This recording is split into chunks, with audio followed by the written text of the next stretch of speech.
The Carolina Hurricanes were able to pick up their very first win in Seattle against the Kraken the other day. It is now time to recap that game as well as speculate on the Carolina Hurricanes reverse retros, all in this episode of Locked On Hurricanes. You're Locked On Hurricanes, your daily podcast on the Carolina Hurricanes, part of the Locked On Podcast Network, your team every day.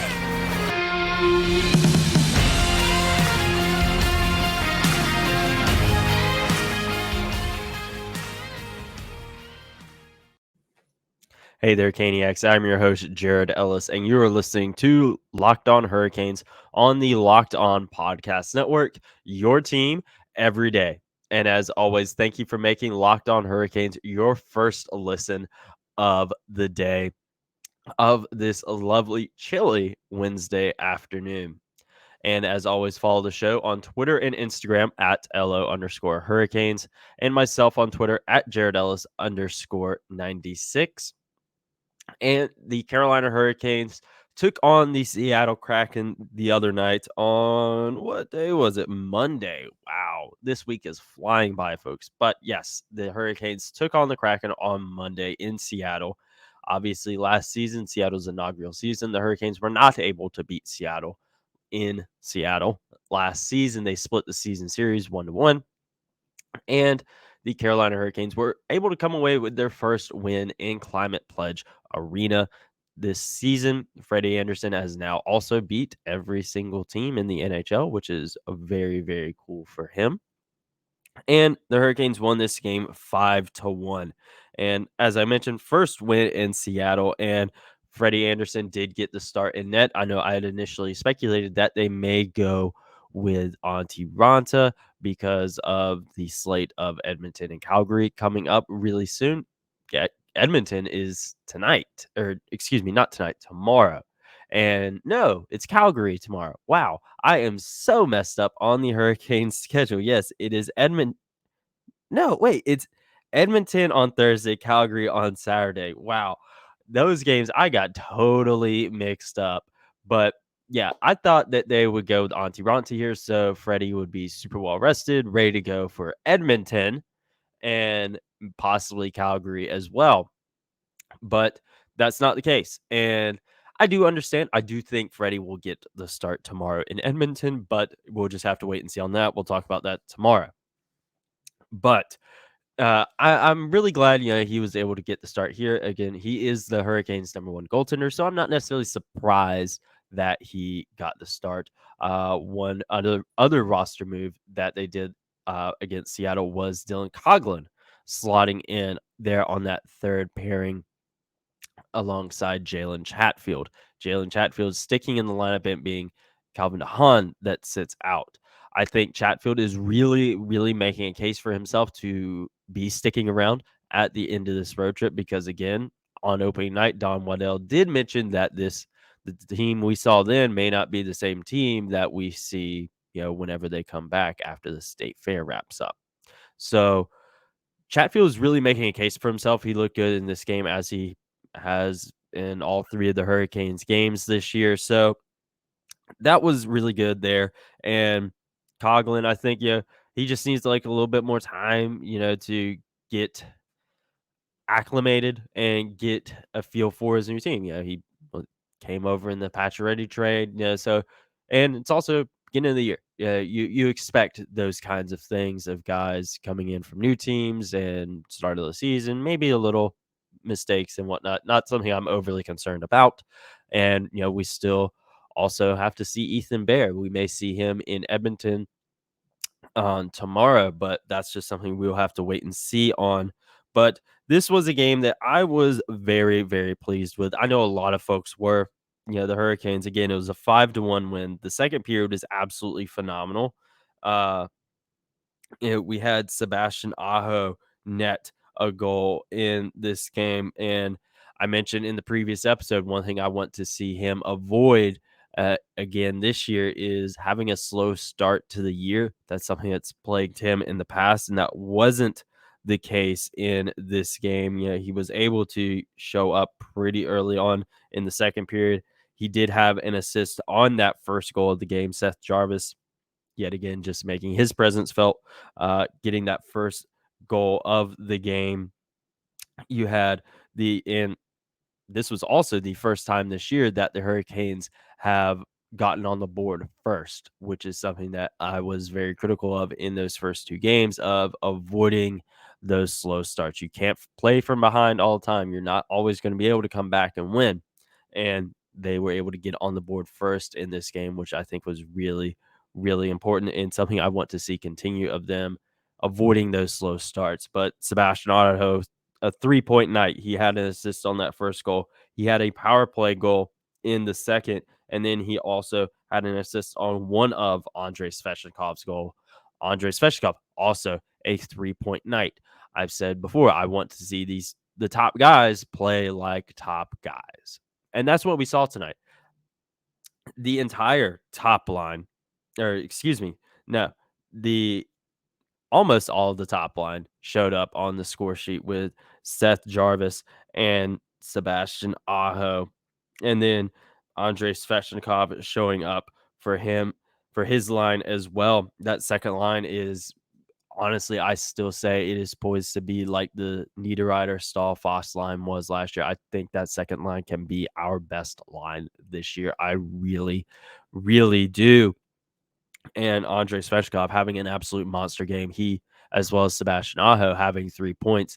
But Svech, he had all three of his points in the second period. He had 2 goals within just over a minute of each other, 70 seconds to be exact. And, that's what we want from him. I said, whenever he signed that 8-year contract extension, that I want to see him, just take steps to be, the guy. And obviously, I know Sebastian Aho, he's, the top guy, but Svech, he he's supposed to be one of those guys as well. And I'm liking what I'm seeing from him. He's having a really, really good start to the year. I want him to be able to continue that as well and not have, a bunch of dips in the season, like we'd seen before, from him, of having, kind of an up and down year a couple years ago. I don't want to see that again from him. I want to see him, continue to just build and develop and be the player that we know he can be. We know just how good Andrei Svechnikov can be. And another thing in this game was Jordan Martinook extending the lead to 5-1.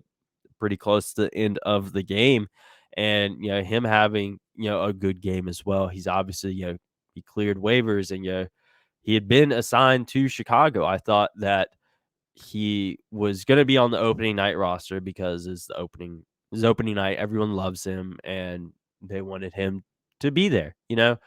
But he was in the San Jose game. He was in this game, and he's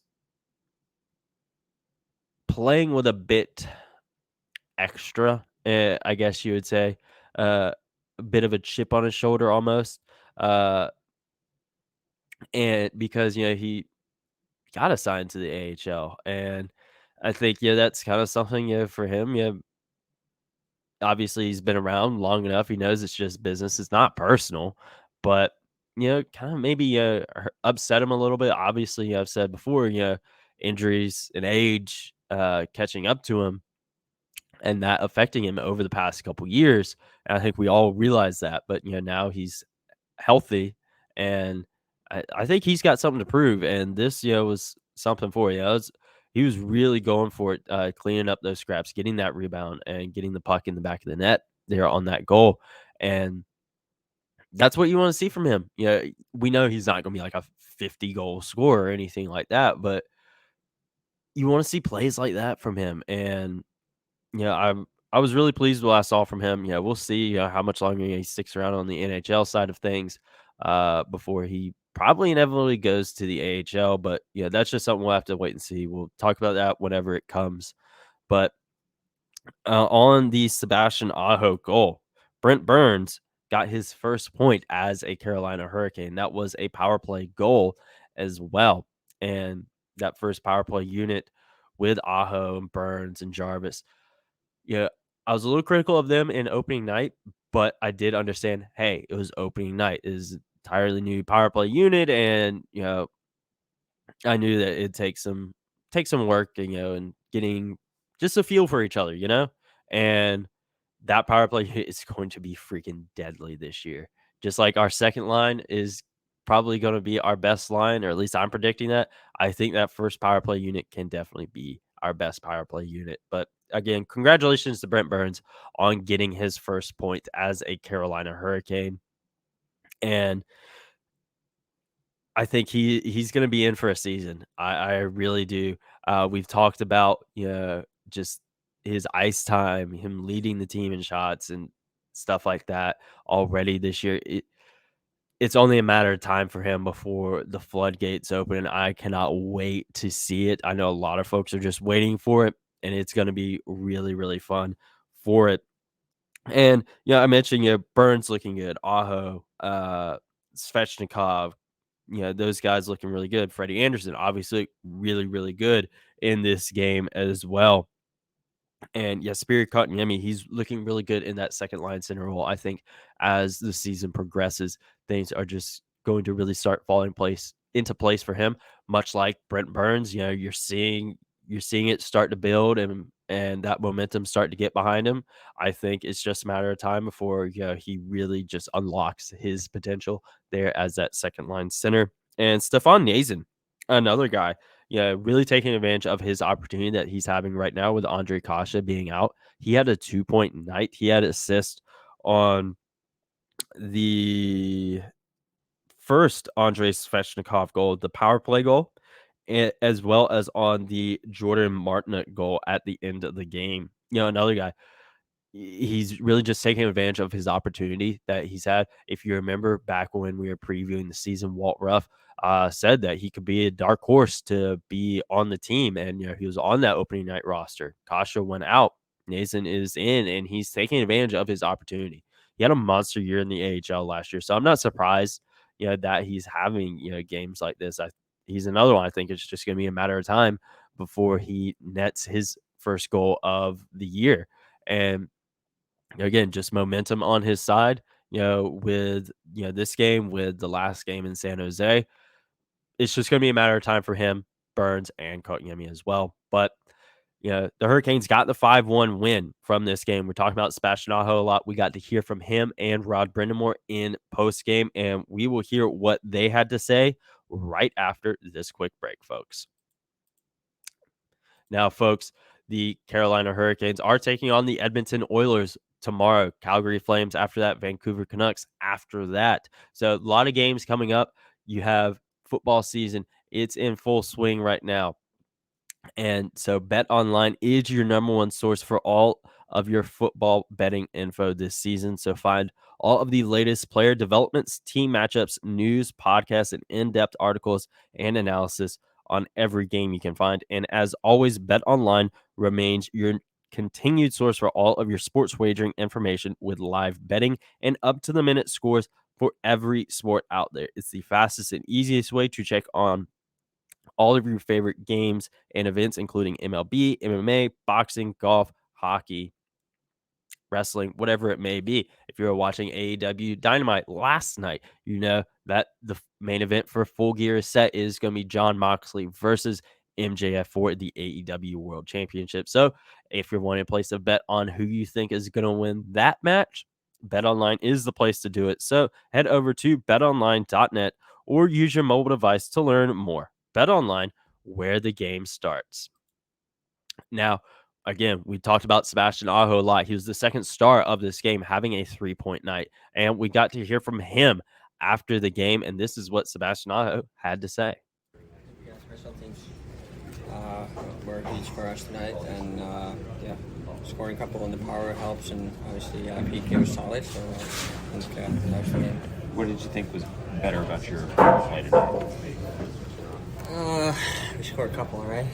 That's better. No, I think we moved the puck pretty well, and we tried to outwork their PK, and they were big goals at the time, so just try to build on that.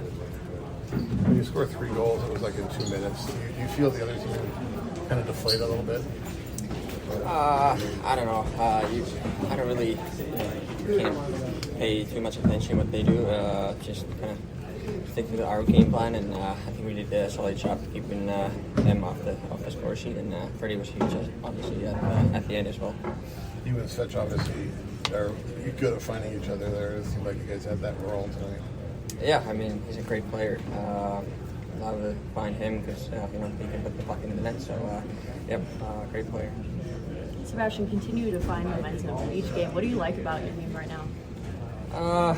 It's early in the season, and if there's areas I can be better. And but yeah, it was a pretty solid game, and try to just take it a day at a time and build the game, and with my line mates and power plays and PKs and all that stuff. So just try to be better every day. What does Brent Burns do to enhance the power play? Oh, he's big. He's a big shot, so obviously they have to pay attention on that shot, and that might give us rest of us a little bit more space. And he can make plays, and great player. All right, thanks, Fishy. So Sebastian Aho, really talking about the power play there, and I think that was really, really big for the Hurricanes. Obviously we talked about Brent Burns and Freddie, but power play was big in this game for me because if you remember in those first two games, I was really wanting the Hurricanes to show up on the power play. I didn't want that to dry out and look like a dry Thanksgiving turkey the way it has in the past. And, I didn't want that. And the Hurricanes power play showed up here, going 2 for 5 on the power play. And I said, that first power play unit can really be our best one and maybe even one of the best in the NHL this year. I really do think that. And I think that, it's getting going early. We're 3 games in and it seems to be clicking. I really want to see what it's going to look like against a tougher opponent. Nothing against Seattle. They are an NHL team. There's obviously talent there. They're better than me, better than you, they're in the NHL for a reason, but they're not a top tier team in the NHL. I want to see what those power play units look like against tougher opponents. We're going against Edmonton and Calgary here in the next 2 games. I think that's going to be a really big test for those power play units and for the penalty kill as well. Seattle went 1 for 5 on the power play, and the Hurricanes do need to watch it when it comes to the penalties. Obviously, that's 1 game. We'll see how it goes going forward. So I'm not going to be overly critical as far as taking that many penalties, but that's going to be something you gotta watch for. Seattle's one thing, but you go against say like Colorado or a top tier team. You take 5 penalties. You're gonna have your work cut out for them. We know just how good this penalty killing units can be. We know that. We know how good the Hurricanes penalty kill is, but you take that many, you're gonna have your work cut out for you, and you're not always gonna get away with just giving up 1. So that is one thing that they do need to work on. Again, it is very early in the season, so I'm not gonna be too harsh, but power play, I'm liking what I'm seeing. That's what I want. I want it to get going early, so we're not midway, 2/3 of the way through the season, and we're like, okay, what's going on here? I'm liking that we're seeing it gel early, and I'm really, really excited to see what they can do, like when they start firing on all cylinders. But it wasn't just Sebastian Aho that we got to hear from after the game against the Kraken. We also got to hear from Rod Brind'Amour, and we'll hear what Rod had to say right now.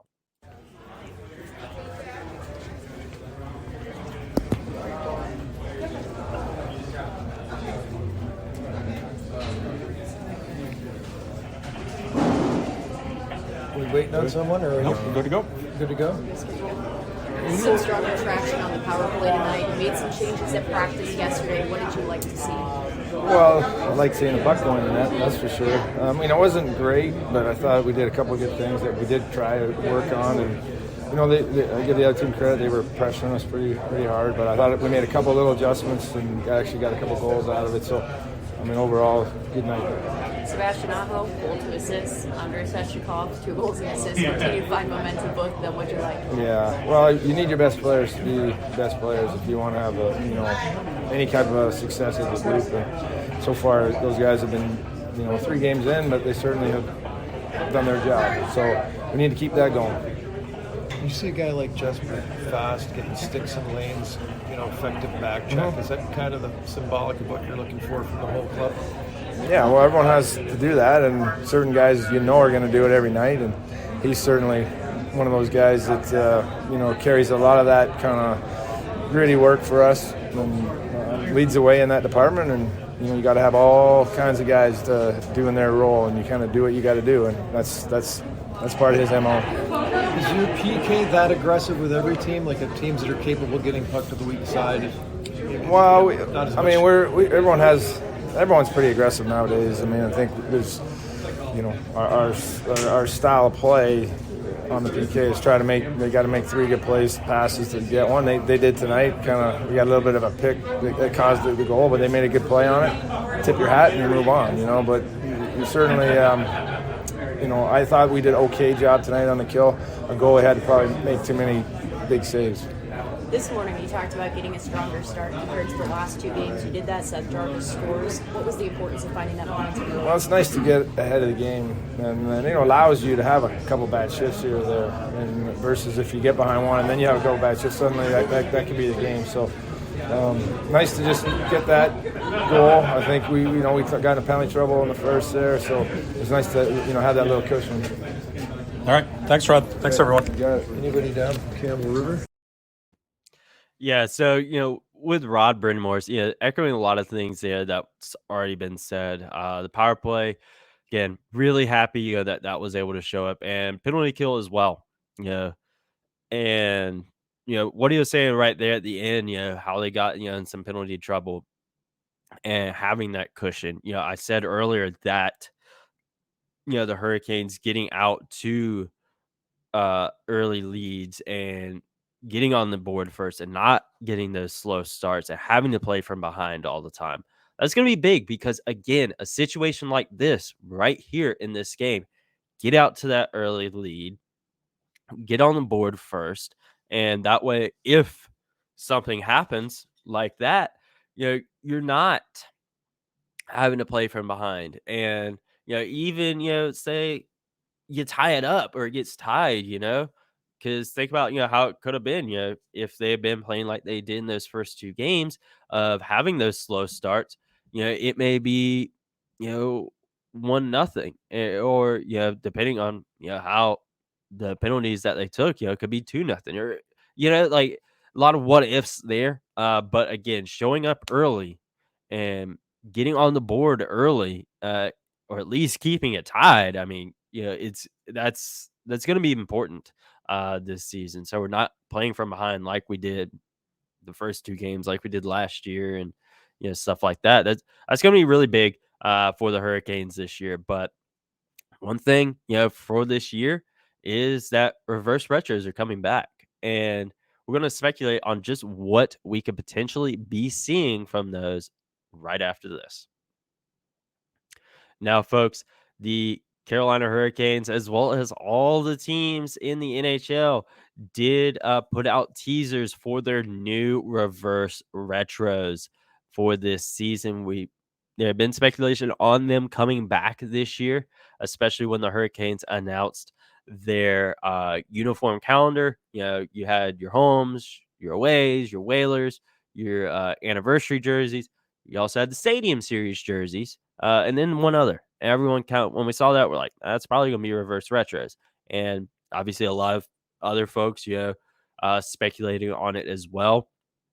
If you're a Penguins fan, Hunter from Locked On Penguins really thinking, the Robo Penguin is going to be making a comeback, and it looks like it probably will be. But the Hurricanes, that's what we're talking about here. And, from what I've heard from my little birdie, is that it will not be Whalers related.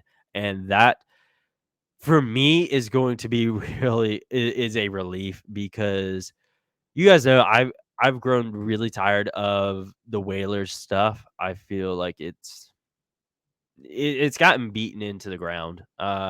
It's fine for like a once a year thing, for folks to look forward to. That's fine, especially if you're playing like an old school opponent. Maybe you could work something out where they wear some throwbacks or whatever.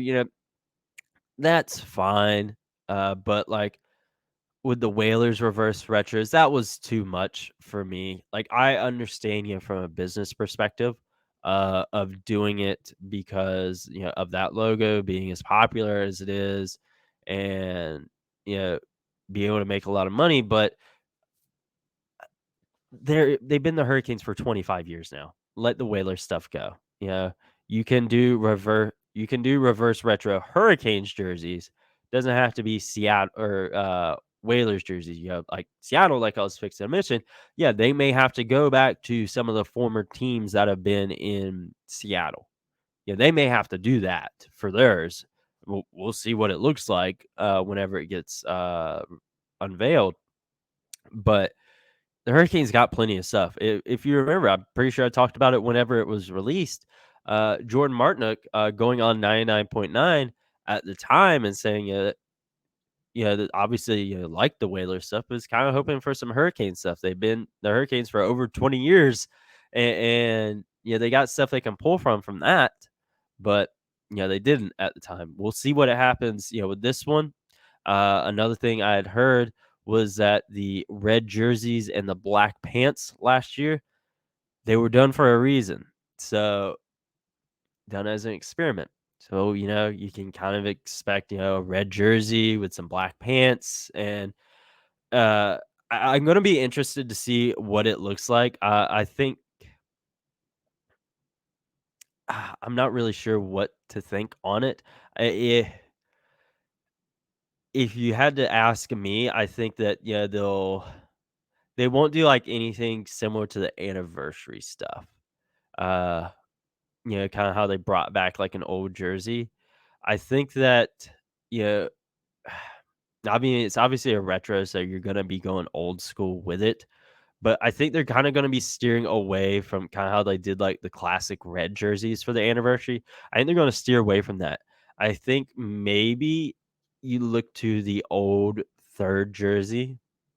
I think maybe you look to that for maybe like some a color swap on it. Uh, I haven't seen it, so I'm just speculating here. I told you what I know is that it's not Whalers, and the red jerseys and black pants last year were done for a reason. That's what I know, and that's what I'm thinking. I'm thinking that you may be seeing something similar to the old alternate jerseys. That's what I'm thinking. We'll see whenever it comes out. I know a couple jerseys have already started leaking. The Nashville one that's leaked. The Columbus one has, and I really like those. Obviously, whenever everything gets released, we'll do another tier list like we did for the last one. We'll do that again, but we ultimately you just gotta wait and see what happens with these. Um, I'm hoping for something good. But at the end of the day, it's not Whalers, so I'll at least be satisfied in that regard. But in the meantime, make sure you follow Locked On Hurricanes on Twitter and Instagram at @Elo_Hurricanes and myself on Twitter at JaredEllis_96. And before I go, I do want to get a little personal with you guys. As you guys know, me and my girlfriend, we met through the Hurricanes on social media. And today is our 3-year anniversary. So happy anniversary, Cheyenne. It's been a great 3 years. And looking forward to many, many more. And I love you. So happy anniversary to my girlfriend. So yeah, that is that's that. And I will talk to you guys in the next episode where we preview the game against Edmonton, not Calgary, Edmonton.